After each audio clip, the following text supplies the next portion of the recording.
back, everybody. Welcome back to Words with Wayman. I'm your host, as always, Matt Wayman. Follow us online, everybody, on Twitter at Words with Wayman, on Facebook, Words with Wayman. Let us know how you feel about what we're chatting about, everybody. It's a solely creative-driven podcast based out of Denver, Colorado. We're going to hop right into it, everybody. We got a very special guest here today. Local Denver comedian, podcaster, showrunner, show cultivator, open mic host, which is the toughest, Mr. Jeff Albright. Thank you very much. Yeah, I honestly think it is. I actually think running open mics is like the most work that comedy can ever become. Yeah. Emotionally and physically. Yeah, seriously.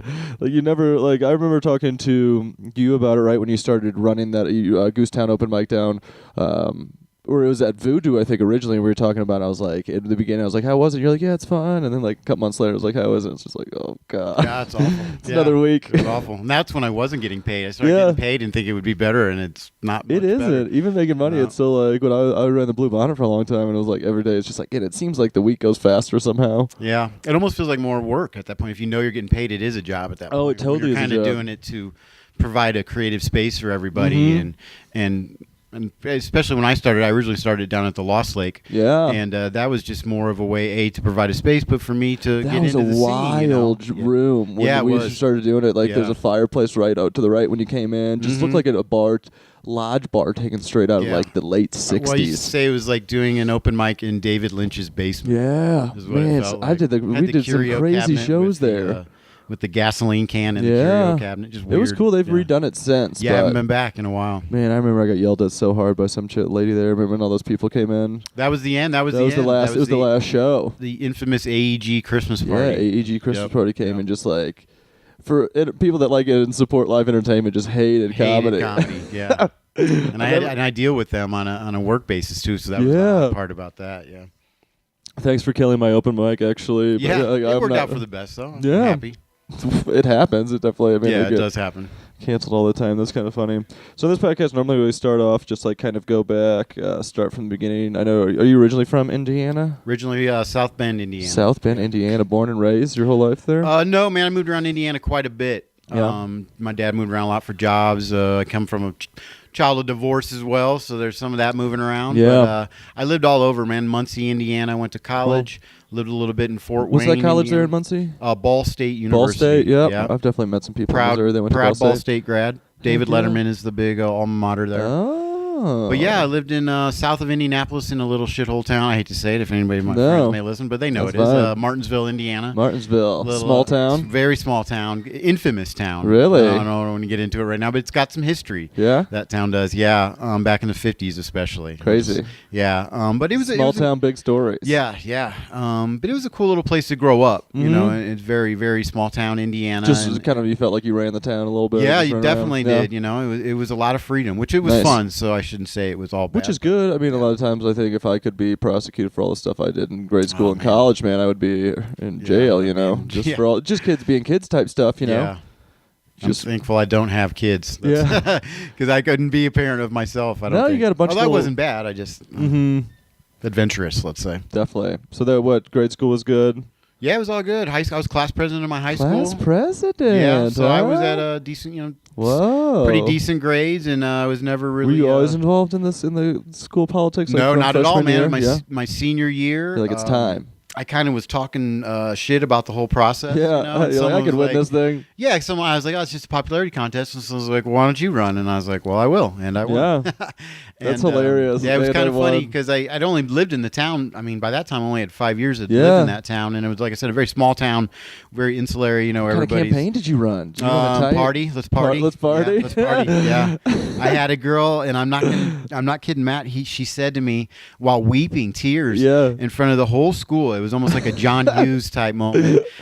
We won't have a reunion in 20 years because you'll be dead. Oh God! Is what she, and this is at a dead silence in front of the whole school. And wow, I just that's aggressive. Yeah, and I don't remember what I don't even remember I had a good response to her, but it was nice. There was some actual real animosity, and the funny part about it is 20 years later when when we did have the 20-year class reunion, I was not invited. Really? I was kind of supposed to throw it as the president, but What? I kind of had left it all behind me, and they didn't even invite me to the reunion. She's actually dead, so. yeah. Or in charge so of the joke's reunion. on her, who was right on that one. Yeah. That's insane. What an aggressive thing to say. Yeah, it was even in in high wild. school. But it totally felt like a John Hughes. I think this was the thing. She said that, and then the next girl said, "Partying won't get you everything in life." And I looked at the crowd and did one of those kind of scan the audience and said, "But they sure are fun, aren't they, folks?" And the whole high school, they're high school kids, and everybody erupted, and that's pretty much put me over the edge. That's a ticket. I mean, that's just basically just like the squares running against the people that actually like to have a good time. Yeah, I like to have a good time. But usually the people that like to have a good time don't care enough to run for it. No, and they don't. No, because it takes a lot of time. It does. And I did my duties. Well, yeah. I helped with the 5-year kissing reunion. babies. But Yeah. After 5 years, I was pretty much I'm done. It's one of these things. Why are we trying to relive all this? You know what I mean? Yeah. There's some of those people. I ran into a kid out front a while back, and then I went to high school. Just up here in Denver was really weird. And he said nice haircut. So that's it. Yeah, Just a that's little quip, Thanks, bud. Well, I'll see you in 10 years. Yeah. I don't miss it. No. I went to an all boys high school too, so it was a little bit different. But went to an all white high school. yeah. Yeah. So, but I had good times. I shouldn't say I had some really, really great times. So. Partying. It is. It's life. It is. I mean, it's the Midwest too. At that time, and like still in a lot of places now. Especially with like the private school system and everything like that. I can see that. And huge in St. Louis. Yeah. In a lot of parts of the Midwest, but. And then you packed up. You said I'm out. I'm going to college. Went to college. I only applied for a couple schools. Ball State was the kind of the no-brainer. They accepted me. Went there. Stayed there way too long. Switched my degrees many times. But I did graduate after like 5.5 years. Sometimes you got to put the time in. Yeah. General studies. Nice. It made me think of how Dylan was talking about it. I basically majored in 3 different majors and was really one class away from finishing all of them. Nice. And that one class was, I think it was statistics. Just couldn't do it. And at the time I was having, and I'm not going to lie, I was having pretty much a mental breakdown. Yeah. I was heavily drinking and on drugs. Yeah. Drugs I haven't done since then, you know what I mean? And just went to my guidance counselor and was like, dude, I'm about ready to lose my shit. And I'm just, burying myself in student financial aid. And he was like, dude, just switch it to general studies and you're done. And I was just like, sign me up. And awesome. So I did graduate, and I guess I could have, done better with my time there, but I got a lifetime of experience. That's the thing, and especially these days as much. I know it wasn't as much in the past where it's like you can do a lot of stuff without a college degree. Yeah. Or, I mean, you have one. It's not really, if it's more life experience based, I feel like on a lot of these things. Never used anything in particular. I mean, I went into, after college, I was in the restaurant game right away. Yeah. And I was making really good money at that right away, so I kind of rode that, for a while. Oh man, I've done that for years. Yeah, it's tough when the money's cheap. It's right there. Yeah, it's right there, and flexibility. You don't have to think about work when you leave, which was the hugest thing for me. Yeah. But I enjoy it. It was the time of my life. I'm still a very proud graduate of Ball State. Just so. Partying it up, staying front for 5.5. Yeah. I stuck around my college time for 1.5 years after. It's like, why not? I'm finally done with school, and now I can just hang out and drink. Well, I helped open the very first of what is now is a hugely successful franchise in the Midwest called Scotty's Brew House. But I helped open the very first one while I was still in school. So when I graduated, they were like, boom, management, salary, Get plus this kid tips. a Corolla. Yeah, and I was still young enough. I bought a Honda Civic. Yeah, you did. I did, a green one, 4-door. I was so it was still young enough where it wasn't weird that I was on campus, and then it was like, hey, I'm running the coolest bar on campus. I was it was Tom Cruise and Cocktail there. That's for hilarious. like a year and a half. You know what I mean? Just the world was your oyster. It was $5 picture night. I was king of the world. But after a while, when your parents are like, okay, when are you leaving? When are you moving? You're done. It definitely is enough at some point. I mean, we moved down to New Orleans right after we did that. But I mean, there comes a certain time where you should be like, I don't want to live. Because I go back now, and there's still people doing the same thing that they're doing when I left. So, and then at that point, it's just like, oh, man. Well, I think what it was, too, is like, my big group of friends in high school was like a class behind me. Mm-hmm. So, being in college, several of them went to the same school, and they would come in. So even though I was done, they were still kind of hanging around and on campus as well. So to me, it was just like, no, my friends are still here. We're still. Well, then when they started to leave, and pretty much everyone just went to Indianapolis. You drove south from Muncie. You didn't go back home. You just went to Indianapolis because that's the big city. When they all left there, I was stuck And I remember it was almost like one night I was just in the shitty little rental house in an alley in like, the worst part of town, and I'm like, what am I doing right now? And I left. I'm literally, my mom, the timing was perfect. She said, I'm going to Europe to see your sister. My sister was going to school there at the time. She goes, do you want to go? I'll take you. And so I quit my job, packed all my stuff, took it to my parents' house, went to Europe, awesome, came back, and then that's how I kind of ended up out here. That's the coolest. What parts of Europe did you guys go to? Just London and Madrid. Yeah, and it sounds like a blast. It was a blast, man. Yeah. My mom still holds it kind of over my head because she took me, and I was at the time not, I just was. She wanted to go see museums and sightsee, and I was just like, I want to sleep during the day and then go out and see nightlife, in the town. So I wasn't the best travel partner with my mom. Different schedules. But I had a great time. Yeah. That's super cool. I mean, that's just cool to be over there at that point in your life with your mom, and there's just so much stuff you can see. I feel like that helps everything else in your life, because I had a chance to go over there, and I was like young, and it changed me forever. Yeah, you just see. It's like people are the same everywhere. Yeah, and you appreciate the things you have at home that you take for granted. Yeah, I'm a weird food person. I have a lot of food aversions. Yeah, so that was the toughest part for me, was eating over there. And luckily, in London, there's a Burger King or a Pizza Hut pretty much there. So I was okay there. But Madrid, it was tough, man. Oh, I'm sure. You kind of just had to go outside of your body, just try some new stuff. Yeah. I would just order I would just strip it down, just basic. Cause you order a cheese pizza and there's a fried egg on top, which I like. Yeah. But it was just like, what the hell? You know what I mean? Like, I don't remember reading this on the menu. And it's like, the time we do it here. Back at that time, I remember, if I would have seen that 5-8 years ago, I might have been the same way. Yeah, I was. Why y'all putting eggs on this, huh? Yeah, I was probably in my early 20s. The American guy doesn't want the egg on the pizza. Yeah, right. Why is my beer warm? Yeah, things like that. when flat. Mm-hmm. Why do you guys drink warm, flat beer or wine with Coca-Cola in it? Right. It's different. But it was a good time. I had some adventures there. I broke up a fight in a Pizza Hut. Really? Yeah, in a Pizza Hut? Yeah, and the guy, no one was doing anything. There was just like a soccer match that day, and a soccer hooligan came in, and he just attacked this 18-year-old. What? This kid was just running this Pizza Hut because he wouldn't let him use the bathroom. He had to be a paid customer. So he just started spitting in this kid's face. Spitting in his face? Yeah, just yelling, poking him, and shoving him. And I just kind of like an American would, I guess. I just stood up, put the guy in a little kind of reverse armbar thing, and just chucked him out the door. Went back and started eating my pizza, and they literally started clapping. And the kid came up and comped my bill. That's and to me, I awesome.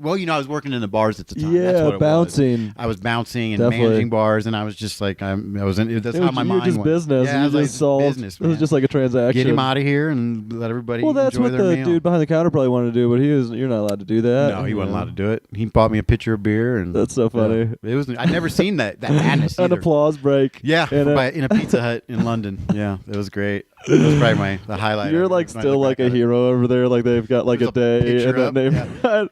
I'm this area of London's favorite comedian, and I have no idea that they even know who I am. Finally making Americans look good for once over in another country instead of just blowing it for everyone. It was great. I remember that. That was a fun one. That is really fun. Yeah, I remember it was something a lot of parts of Europe to me just look like parts of the Midwest and stuff too. It's it's a very similar landscape. People definitely different, but for the most part, really, really cool people. That's awesome. So then you came back in Indianapolis. It was. No, I came back to my parents' house and drove out here. To Denver? Yeah, a week That's later. Cool. I had a friend who was who I'd been out here.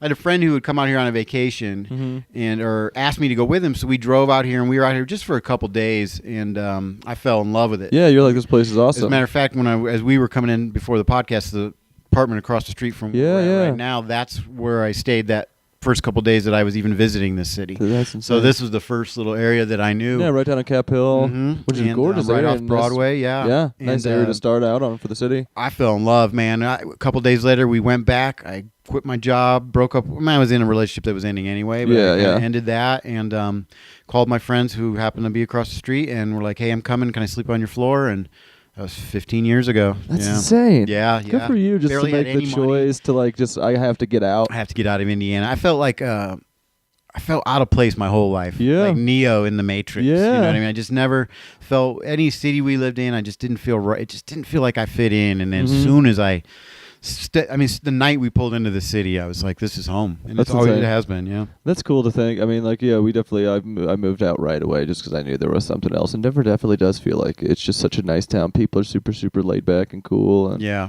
You're just right in the middle. Yeah, you feel safe here. Yeah. I feel super safe here. I go back to New Orleans. I feel like I've lost my edge, but I just like feel, I feel good here all the time. Yeah, I go to Chicago and I love going to my sister's lives in downtown Chicago, and you feel that city on top of you sometimes when you get there. And for sure. Yeah, I get out here and you can breathe. You can breathe again. It's like relax. That's funny. Speaking of relaxing, guys, we are getting down to, that's how quick they go. That's a quick 15-minute part one. Do you want to give everybody out there all your internet stuff so they can or plug some shows and stuff, whatever you want to plug? Yeah, I guess my Twitter handle's at Jeff M. Albright, but also if you could just follow at Comedy B-Ball. Yeah, some podcasts. Yeah, and at Broadcast Geeks. Yeah, and Comedy B-Ball is about basketball. Broadcast Geek is about a comic book culture that's kind of based on television and movies. Yeah. So all the stuff that they're putting on television and the big screen, Netflix and the like. But almost both shows are all comedian based. So we have comedians as prominently, all the guests are comedians on both shows, local comedians, but national ones as well. So nice, and those are cool. And you can find both of those on Twitter. Follow us on Twitter at Words with Wayman again. This has been a part one. Stay tuned for a spicy part two. Thank you all so much for listening. Thank you.